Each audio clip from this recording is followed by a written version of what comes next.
while we were inside with them, we continued the same trends and vibe of day one, which was a single key source, primarily from our M18, booklighting almost all of our setups, while using the other M18s as fill and background light.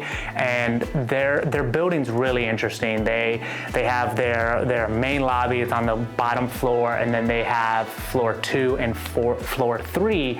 So those M18s, we were utilizing them on the second and third story balcony, shooting them either across the opening of the lobby or down a long hallway where small doorways or balconies were being seen in some of our frames, and just allowing that light just to bounce around and hit all the glass and all the artwork and all the metallic objects that were in its path.